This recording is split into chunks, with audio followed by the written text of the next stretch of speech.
Assalamualaikum warahmatullahi wabarakatuh. Saya Yudi Pramuko, tukang bubur ayam dari Parung, YouTuber politik tertua di semesta. Saya ada di tempat jualan saya ya, di Komplek Gria Branbir di perapatan ke arah Tajur. Kalau ke atas sana itu ke Danau Setu ya. Jalan kaki kira-kira 10 menit sampai rumahnya Adian Napitupulu. Nggak bakalan Adian Napitupulu tuh ke saya ya kan. Sibuk dia sebagai anggota DPR pusat.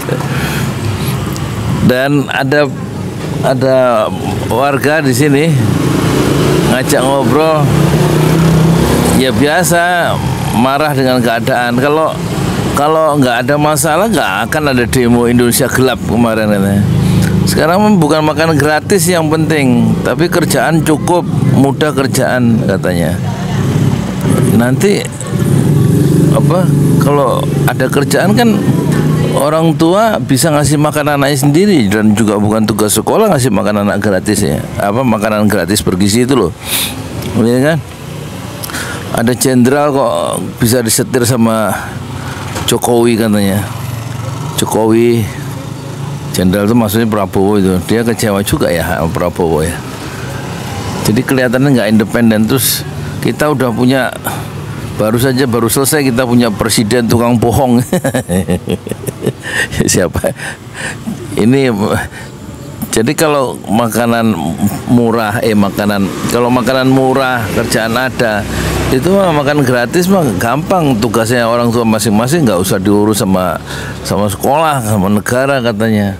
Yang penting gimana sekolah itu murah, gratis, pendidikan gratis. Kalau bahasa yang demo kemarin ini suara ini loh, suara seorang supir ya, nggak usah saya sebutin namanya, saudara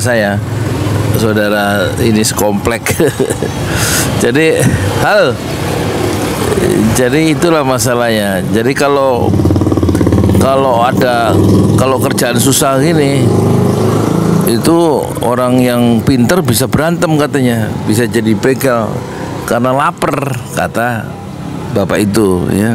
Sekali supir barusan ya nggak perlu saya masukin gambarnya, nggak enak ya. Tapi kita ambil poin-poinnya aja. Sekarang coba katanya, dia tahu perkembangan di kampung ini, di desa ini baru tutup itu PT Garmen ya. Dari 900 karyawannya itu dirumahkan 700 orang, tinggal 200 katanya sih mau ditutup, secara bertahap 700 sudah dirumahkan, termasuk beberapa tetangga saya itu ibu-ibu itu memang betul-betul di rumah sekarang, nggak punya penghasilan mingguan atau 2 mingguan sih gajinya itu. Jadi terus dibilang belum, kata dia sanken. Apaan sanken? Itu di Kerawang apa di Mandar Bekasi, tutup katanya. Ya kan?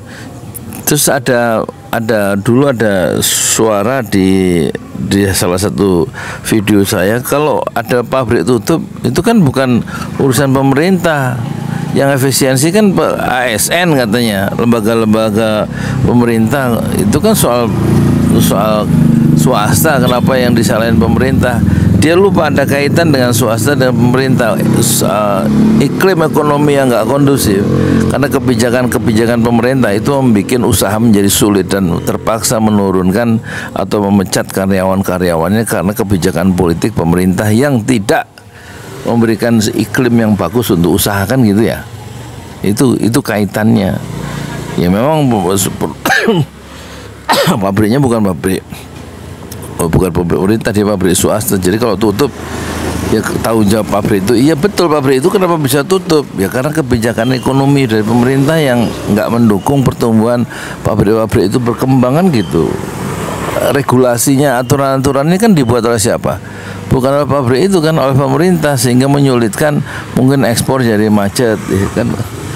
Itu kan harusnya yang ngurusin pemerintah, regulasi yang memudahkan orang usaha itu loh. Sama dengan orang-orang yang sekarang susah kerja itu kan sebenarnya karena pemerintah juga nggak membuka lapangan pekerjaan. Kalau ada jutaan orang ke berbagai negara,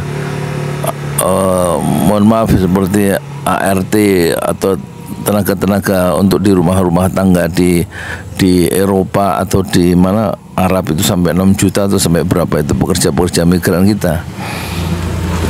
Kenapa sampai pada kerja di luar negeri ya?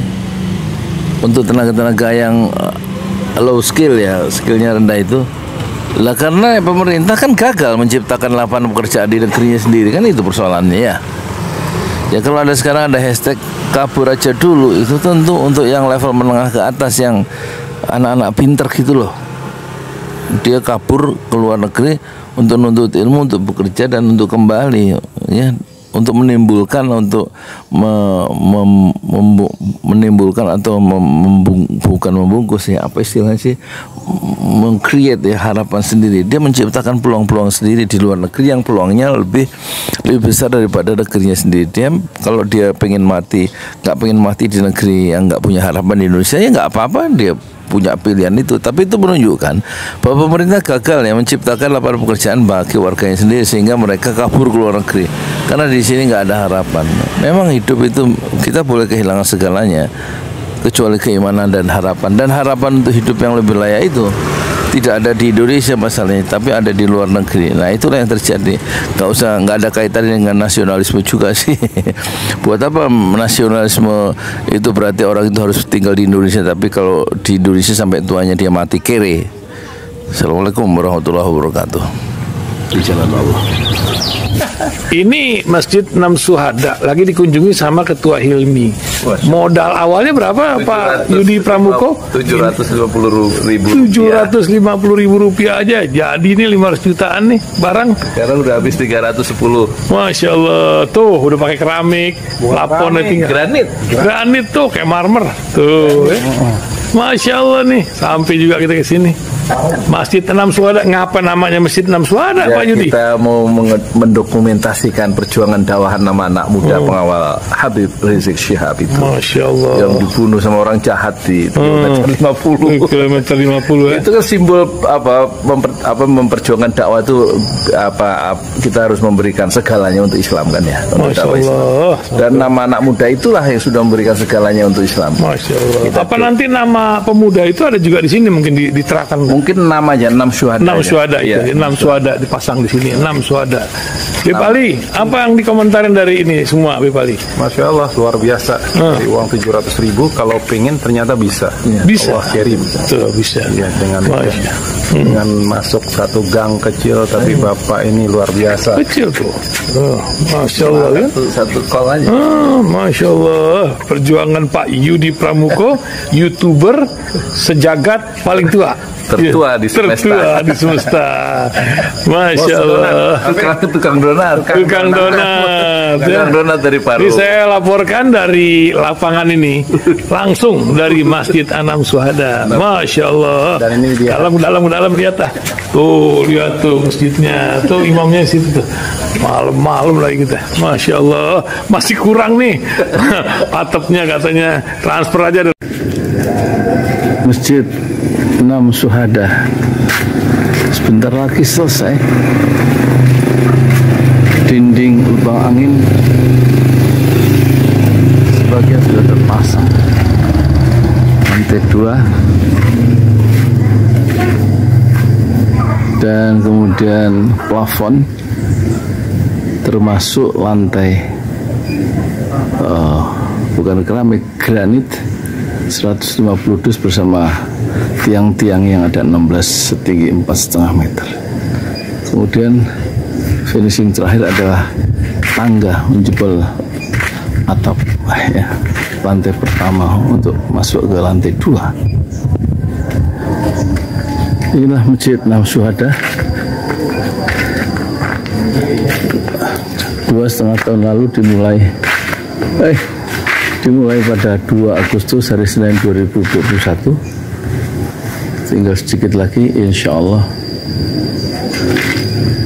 dan lantainya dari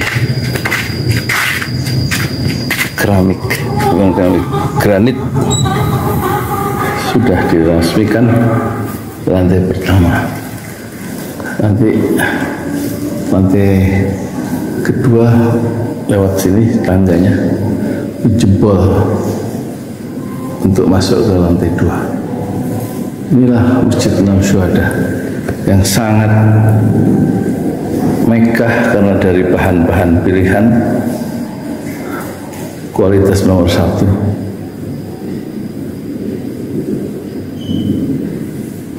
Tinggal sekitar 80 juta lagi, finishing lantai atas selesai, insya Allah.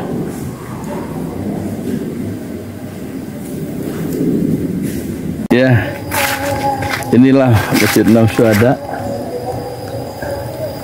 yang sangat bersejarah, ya, dalam sejarah dakwah Indonesia modern, insya Allah, karena ini dibangun dalam konteks kezaliman rejim penguasa yang sudah membunuh 6 santri dari front Laskar Front Pembela Islam, dan kita abadikan pengorbanan dan perjuangan dakwah mereka sehingga kita sebut namanya Masjid Enam Syuhada. Mereka mengawal perjalanan dakwah gurunya Habib Rizik Syihab, dan mereka dicegat oleh orang-orang jahat di kilometer 50. Saya Yudi Pramuko, tukang donat dari Parung Juber, tertua di semesta fasbir sabrun jamila, bersabarlah dengan kesabaran yang indah. Assalamualaikum warahmatullahi wabarakatuh.